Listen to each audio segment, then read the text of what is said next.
চট্টগ্রাম বন্দরের দায়িত্ব হস্তান্তরকে কেন্দ্র করে সামাজিক যোগাযোগ মাধ্যমে তীব্র প্রতিক্রিয়া জানিয়েছেন বাংলাদেশ ইসলামী ফ্রন্টের মহাসচিব শ.ম.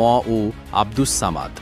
তার ধারাবাহিক পোস্টে উঠে এসেছে সরকারের সিদ্ধান্ত নিয়ে গভীর উদ্বেগ ও অসন্তোষ।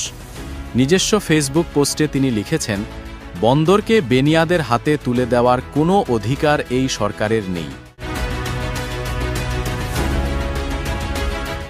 এর পরের স্ট্যাটাসে আরও সরাসরি ভাষায় তিনি মন্তব্য করেন, তাড়াহুড়ো, গোপনীয়তা ও অস্বচ্ছতার মাধ্যমে চট্টগ্রাম বন্দরকে বেনিয়াদের হাতে তুলে দেওয়া হয়েছে। এই অপকর্মের জন্য একদিন দায়ীদের কাঠগড়ায় দাঁড়াতে হবে। বন্দর ব্যবস্থাপনা নিয়ে তার অবস্থান আরও পরিষ্কার করতে তিনি তৃতীয় পোস্টে লেখেন, চট্টগ্রাম বন্দর দেশীয় লুটেরা কিংবা বিদেশি বেনিয়াদের তত্ত্বাবধানে নয়, এটি পরিচালিত হওয়া উচিত জাতির গর্ব বাংলাদেশ নৌবাহিনীর তত্ত্বাবধানে।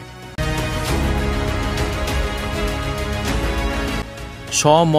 আব্দুস সামাদের এই ধারাবাহিক বক্তব্য সামাজিক যোগাযোগ মাধ্যমে ব্যাপক আলোচনার জন্ম দিয়েছে। বন্দর ইস্যুটি জাতীয় স্বার্থে অত্যন্ত সংবেদনশীল হওয়ায় জনমতেও এ নিয়ে নানামুখী প্রতিক্রিয়া দেখা যাচ্ছে। ডেস্ক রিপোর্ট, স্বাধীন বাংলা নিউজ, চট্টগ্রাম।